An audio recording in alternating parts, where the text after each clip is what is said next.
Hello.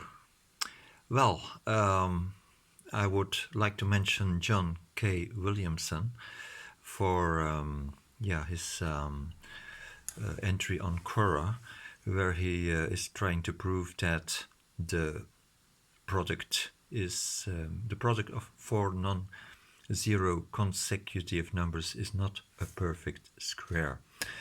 Well, yes, the final touch of the thing was that, do you know something like that? And I would like to complete the story or rewrite the story a little bit, because I would like to use the symbol n and start with n.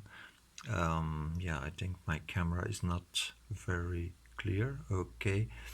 So n+1, n+2, n+3. So not starting with x minus 1. This didn't seem too natural to me. Okay, but and n stands for integers automatically. X can be real numbers as well, and I like to have what I have learned in mathematics at high school and other education in after that. So I, in this form, will show that I have worked out n+1 separately, and this form is showing the workout of these two terms. So I rearrange four terms as a product of two terms. Right. And well, it's just a bit fun to work that out. So I those two terms, I worked them out, and this gives me 6 terms. I suppose I don't have to do too much explanation to get there, because this is basic mathematics, high school mathematics. I rearrange the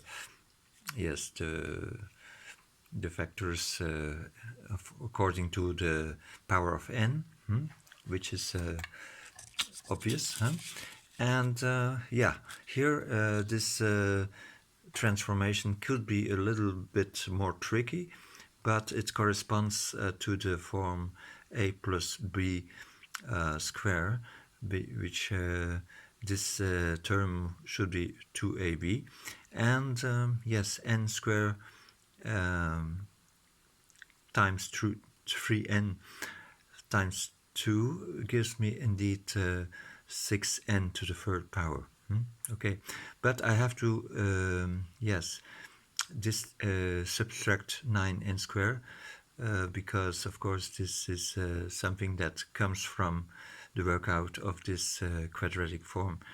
So, and the rest is the same, 11n squared plus 6n. Okay, well, and it turns out that I come to this form in rearranging, and what I do recognize, I add 1 and I subtract 1 to have a quadratic form again, and I get finally to this form, between brackets n squared plus 3n plus 1 and brackets closed n squared minus 1. So this form gives me indeed a perfect square minus 1, and that was the conclusion that Mr. Williamson had as well. But then how do you prove that a perfect square minus 1 cannot be a perfect square?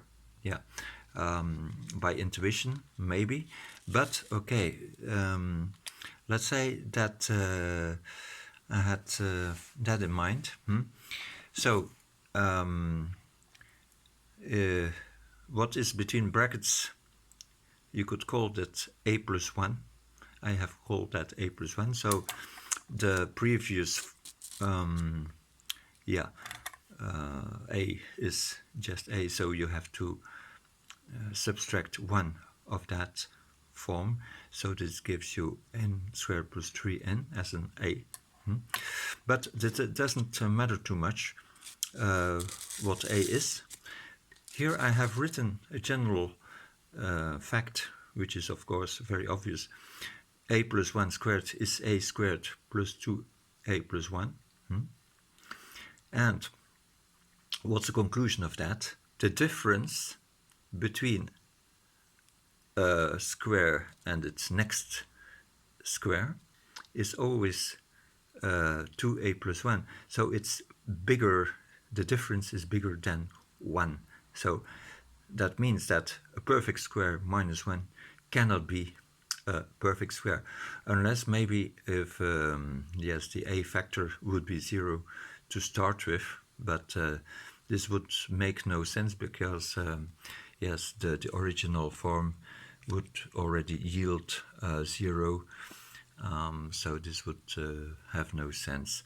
And that's it. That's what I state from a certain black red pen who I also love to see on the internet for his mathematical videos. Hope you like this.